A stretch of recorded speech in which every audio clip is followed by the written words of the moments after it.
When I was growing up, one of my most favorite movies was The Wizard of Oz. And when I think about it, I think of this young woman, Dorothy, and she showed up in this kind of sepia-toned black and white imagery in the beginning of the movie and transitioned into this place, this land of Oz that had so much vibrance and color. And as I think about that, I think about my own life. And I would invite you, as we go through this conversation today, to think about your life and the ways that you might show up as a muted version of yourself. I don't know about you, but I heard the phrase "you're on mute" about 1,000 times over the past year. I think most of us can attest to that we've had that experience of having someone say to us, "Hey, can you unmute yourself?" But how many of us go through our lives silencing ourselves, muting ourselves? Think of a way that you do this in your own life. We silence ourselves in our relationships, and we don't share our thoughts or ideas or feelings, and we don't ask for what we want. We silence ourselves in our careers, and even though we are high achievers, as I know all of you are here, we can win awards and get all sorts of recognition for our achievement, but at the same time be holding ourselves back in some way professionally, not asking for the opportunities that we want and know that we've worked hard for. We silence ourselves in our creative expression. Think of yourself as a little girl, how at the age of 5, we're so uninhibited and we pretty much do what we want, and we sing and we dance and we play. We're not afraid of people judging us or thinking less of us. But then as we get older, that part of ourselves, that playful, light, delighted part of ourselves starts to get quieter and quieter and more self-conscious and full of fear and self-doubt. And so we stop singing and we stop dancing and playing and drawing and doing all of those things that make us feel so alive. And it's like we're living our lives on mute. A couple of years ago, I was doing a workshop with a group of about 100 women. These were women in construction and building. And I asked them a question during the workshop and had them fill out a response on a sheet of paper, asking them, what was some advice that you would give to your younger self? And the 3 words that came up consistently across dozens of responses were, don't be afraid. Don't be afraid to speak up. Don't be afraid to stand out. Don't be afraid to ask questions. Don't be afraid to ask for help. Don't be afraid to be wrong. Now, I don't know about you, but I have been afraid of all of those things over the course of my career, and sometimes I still am afraid of those things. You know, growing up, I was a muted version of myself. I was a shell of myself. I was this little quiet, reserved girl. I was the good girl. Like I would imagine many of you, this is what happens when we're overachievers as adult women. There's typically that little girl in us that was the good girl that followed the rules and was compliant and got good grades and performed. And you know, I think about myself at that time, and I had straight A's and accolades and tons of praise, but beneath that, I was not okay. It's easy for us to put on masks differently than, of course, we are right now, but it's easy for us to put on masks out of fear. And I think growing up, I struggled with feeling rejected by my peers. I didn't feel accepted. I didn't feel like I belonged. I didn't feel invited or like I was wanted, and that really weighed on me. And I would imagine that some of you have had a similar experience of that. You know, I was dealing with the strain of my parents' marriage when I was 5 and 6 years old, and they were going through a difficult patch in their marriage, and I just internalized all of it, like so many of us do. You know, when we want to appear on the surface like we're fine and have it all together all the time, it's easy for us to hide the things that we're really struggling with. I had a whole slew of chronic health issues that followed me into my late 20s. And then I took this pressure that I put on myself as a little girl, and I carried it with me into adulthood. And again, we see the benefits of doing well and of achieving, and we get recognition for it, and it's amazing. And in 2015, I was recognized as the #1 health promotion professional in the United States. And I thought, man, I've made it. Like, this is it. I have made it. I finally had a national platform with what I was doing. I had my first keynote a year later. And then the weight of that, the pressure of that, just started to crush me. And in September of 2016, I had a dream that I was drowning. And by the way, if any of you has a dream that you're drowning, that's a pretty sure sign that you might want to go talk to somebody sooner rather than later. And unfortunately for me, I decided to do the latter. I remember sitting across from my doctor as he asked me, he said, Rachel, he said, maybe you're doing too much. I mean, that's like the wrong answer. If you're somebody who's really driven and you're focused on achievement and accomplishment, that's the wrong answer. So I basically ignored him. And then I went about my business. And then several months later on Valentine's Day, when I was supposed to be at dinner with my husband, I was back in that same doctor's office and was diagnosed with Epstein-Barr virus, an acute form of mono. And it would be months before I'd feel like myself again. I had burned out. And a lot of us, especially right now, are going through these experiences of feeling tired. Maybe you're exhausted. Maybe you're trying to juggle 15 things at once and it's tiring and you're just hoping, oh gosh, I hope I don't drop one of these. What's going to happen if I do? And the good news is that when we go through experiences like that perhaps we didn't ask for, we can still choose to use it for something good. And so the gift of that experience, and what I want to invite you into the rest of our time together today, is to recognize the gifts and the experiences in your life that have been challenging. Talking about that theme of celebration, how can we really celebrate what we've come out of, what we've risen up from? And so as I think about that season in my life, it taught me several things. One of the things it taught me was the importance of asking for help. In her book, Dare to Lead, Brené Brown shares a story that they interviewed 1,000 leaders and they asked them, what behavior of your team members contributes most to your ability to trust them? And to be honest with you, the response surprised me. And it was when my team members asked for help. That was the number one way to build trust. And I, for one, was terrified of doing that because I thought, gosh, if I ask for help, then they're going to think I'm incompetent, that I don't know what I'm doing, that I really didn't deserve this award that I was given, because somebody who wins awards knows all the answers and knows what they're doing. And I was really full of all this self-doubt behind the scenes, but on the surface, I was like, I'm good, I'm fine, I got it together. And I feel like a lot of us, we have a tendency to do that. We have this tendency to just act like we're fine, to pretend like we're fine, even when we're not. But when we learn to ask for help, we learn to open up and say, hey, I can't handle this. I actually need some support. It was a time in my life where I learned to do that. And I'm so grateful for that experience. I'm so grateful that I learned to ask for help, that I learned to say, hey, I'm kind of having a hard time here. I'm not really sure what I'm doing. I actually had to go, I chose to apologize to some coworkers. So I felt like I, had not been really easy to work with. And I said, hey, you know what? I was hiding behind this mask, this facade, that I had it all together. And so I'm sorry for that.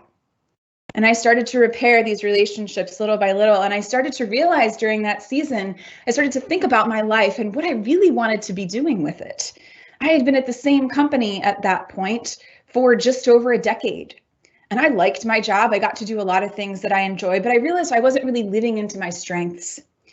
And so I would invite you, if you haven't already, to take all of these different assessments, like the Clifton Strengths Finder. There's another assessment I love called the VIA Character Strengths Assessment. And feel free to message me. I'm happy to share any of these links with you. As I started to get a fuller picture, I started taking these assessments, another one called the Predictive Index. I started to take these assessments during that time, and it started to be very clear to me what my strengths and skills were. We know, according to Gallup, that people who don't get to use their strengths consistently at work burn out after just 20 hours of work a week.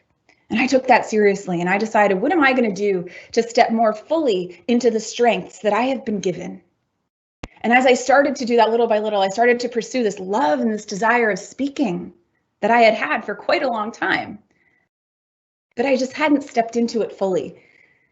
And in 2018, I decided to invest in a professional speaking training. Now, this is one of those situations, I don't know if you've had this experience, where your heart is like beating out of your chest when you're trying to make this decision. You're thinking to yourself, this is either absolutely crazy or this could be the greatest thing that I've ever done.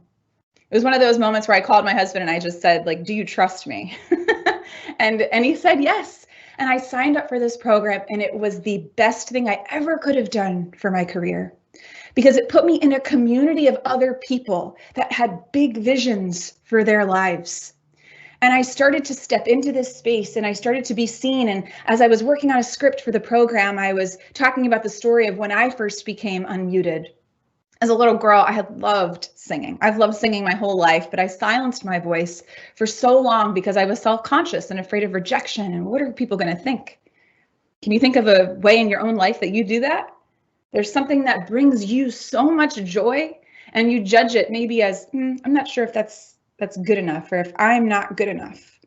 And so that causes us to silence ourselves, to mute ourselves. And so I had this joy, this love of singing when I was all alone by myself. But the second I got in front of anybody, I just toned it down. I would literally lip sync. I went to Catholic school for 12 years. I would lip sync in church if I thought anyone could hear me. And so I get into this program, this speaking program, with all these people that are vibrant and alive and celebratory and encouraging. And something magical happens when you're in a community of people that support you. When you feel accepted, when you feel seen, there's a courage that emerges from that experience. And as I was in the midst of this, I noticed little by little, I saw that the persona that I got connected with in there was the peacock that I was kind of folded down and then eventually started to open up. And I incorporated into a speech, I said, you know, when I was in college, I was in gospel choir and I came back from a semester abroad in Spain. I decided to try out for a solo for the first time in my life.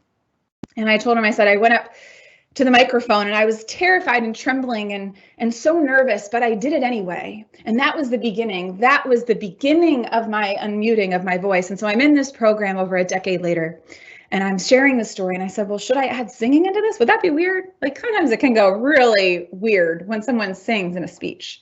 My writing coach said, you absolutely should do that. You should absolutely do that. And I did. And I remembered just the outpouring of support. You know, when we step fully into who we're called to be, and when we show up with boldness and courage, we're so afraid that people are going to judge us. But what ends up happening is that people embrace us because they see, wow, that was brave. Wow, that was bold. And as I was in this program and I continued to do that, I continued to open up in these little ways. And I found more and more of my courage. You know, I was listening to this show on Disney. It's Disney Plus. It's called Becoming. It's a really cool show. And there was a story of a guy who was really struggling to get really his first breakthrough, his first opportunity. And he tried out 115 times before he got his first audition, 115 times. His mother said to him, she said, how do you live with so much rejection? And he said, I'd rather live with rejection than live with regret.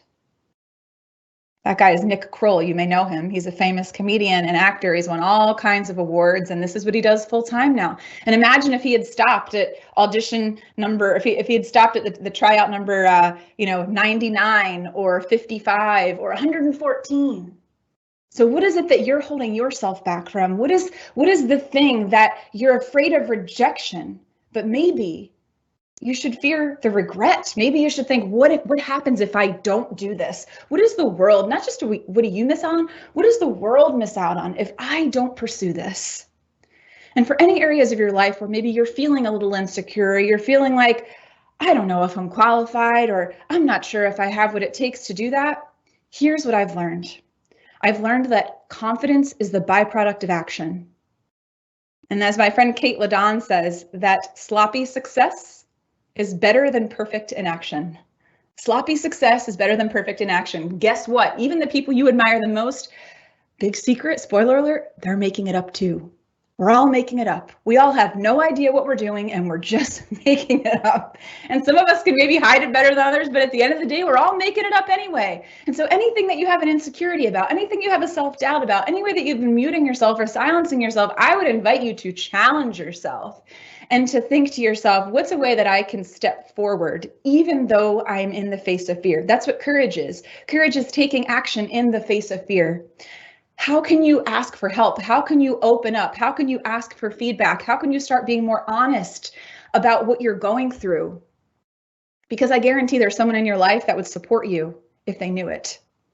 What can you do to show up with greater boldness and courage in your relationships, in your creative expression, and in your work? Because courage is contagious. And with that, I figure if I've been talking all this time about singing, I think we should close with a song that I know will be familiar to all of you, and it's an invitation. Talk about celebration and joy. This song, I can't help but feel like I'm celebrating and feel joyful as I sing it. And I want to caveat this with, as a little girl, again, I was terrified of doing this, but through action, through repeated action, by being in community with people that supported me and saw me and encouraged me, I found the courage to do it. So here's my invitation to you as we close this keynote and transition into recognizing all of your amazing accomplishments, that you would show up fully and with boldness, that you would show up expressed, that you would show up unmuted, and that you would let your light shine. This little light of mine, I'm gonna let it shine. This little light of mine, I'm gonna let it shine.